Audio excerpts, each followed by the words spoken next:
Another week of college football down, and I still don't think there's a true number one team. I don't know that there's anyone that separated themselves, and now some of these teams have played 6, 7, 8 games, and I still don't think that there's a true separator at the top.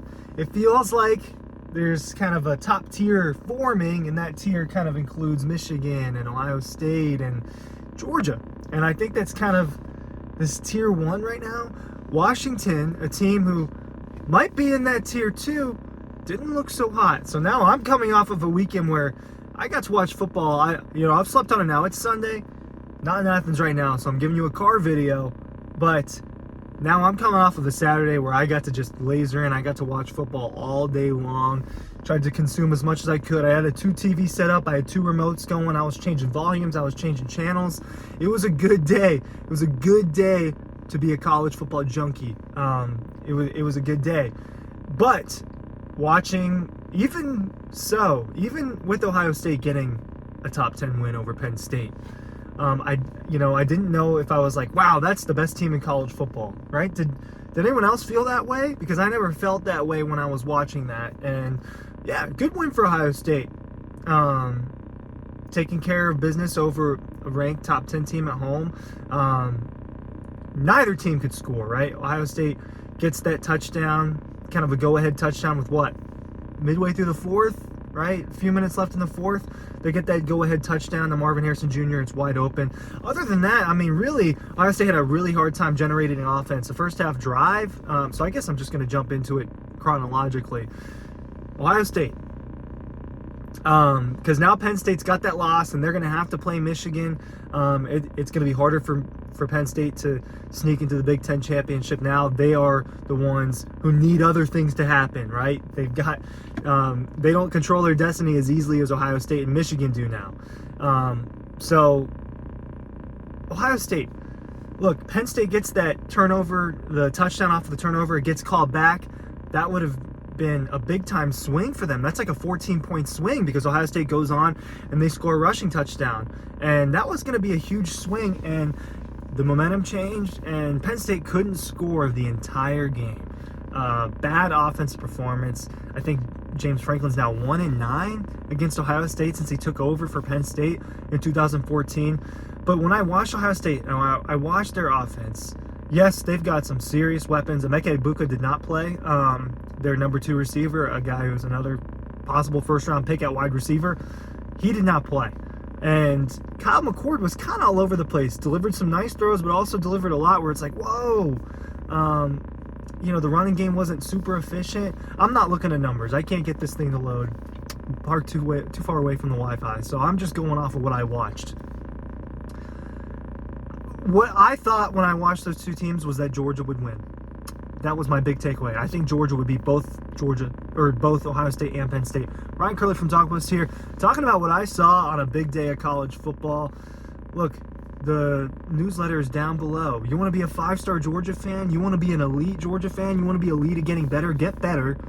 Sign up for this free newsletter down below. All of the insider, premium, and free stories are in your inbox every single day in the afternoon. We've got that for you.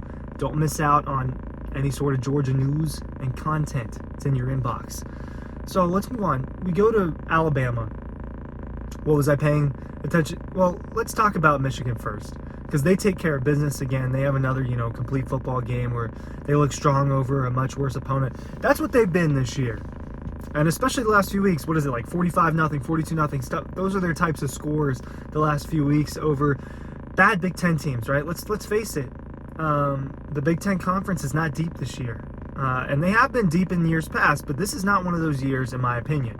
And so they've been handling business. I do think that Michigan has looked like a complete football team. I think that they've been able to get it done through the air. I think they've been able to run. I think their defense has been good.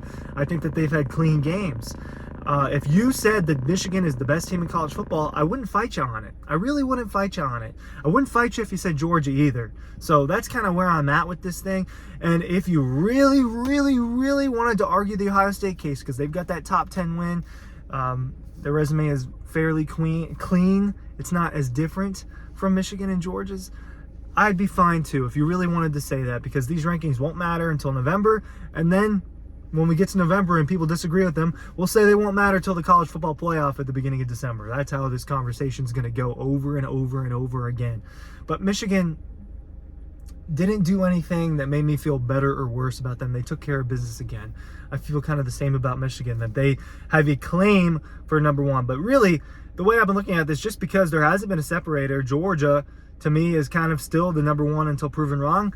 They have an off week. They get this off week before they go down to Jacksonville and play Florida. They get gotten that pretty much every year. I don't think that anything happened to where you can move Georgia down, really. Are you going to punish them for not playing and Michigan and Ohio State playing? I think that's a tough thing to do. Alabama, Tennessee. You move on to that 3:30 slate.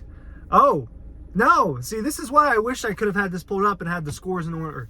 I want to talk about Oklahoma for a second and Texas. Let's talk about them at the same time.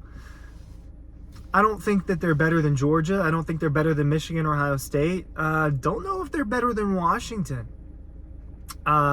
Really struggled with UCF. Oklahoma did, just allowing them to score in crunch time. But Oklahoma can also score when they need to score. And the same thing happened to Texas against Houston. Those are new teams to the Big 12, right? And neither of them have been all that hot this year. I think both of them were 3-3, 3-4 range. Now they might both be 3-4. Not great Houston and UCF teams, and both Texas and Oklahoma struggle to get it done, but they do get wins in the end. So you do want to see that teams can fight against adversity and win those types of games. I'm not going to just say it can only be Georgia that does that. I'm fair. So it's a win. It's not a super positive win. But when I watch Oklahoma and Texas, they could lose at any given point. That's how I feel about those two teams. I feel like they could lose any given game, and I don't think they're as good as that kind of tier one team. Alabama, they're a contender. Who else? Alabama, North Carolina, Oregon. We'll talk about those. Oregon kind of did what I thought they were going to do. Clean win at home against Washington State. It's not completely over for them. Alabama. Boy, their offense is not good, but they shut down Tennessee's in the second half. They shut down Tennessee. They get that scoop and score touchdown on defense to make it look even sweeter. But Alabama is not an amazing team, and I don't feel that way about Tennessee either. Still think Alabama could win the SEC West, and that would be a fight for Georgia. But I think Georgia's better than that team. Washington, ooh, Michael Penix, your Heisman's on the line, bro. Bad offensive performance. I could not stay up for the whole thing. I fell asleep, which is atypical of me. And it took a fourth quarter pick six to beat Arizona, right? Arizona, right? I mean, not great.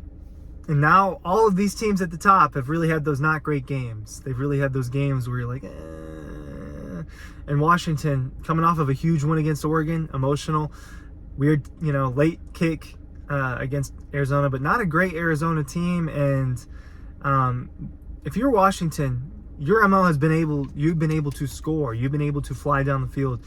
We're not able to do that last night. So, look, still through 8 weeks of college football now, 9 weeks, I guess if you include week 0, I don't think that there has been a clear number one team. Last year, it was Georgia. Or, to me, it was. I always thought that it was Georgia last year. Some people would have argued Tennessee, obviously. The year before that, it was Georgia. The year before that, it was Alabama. The year before that, it was LSU, right? So each year, there has been someone clear. In 2018, it was Clemson.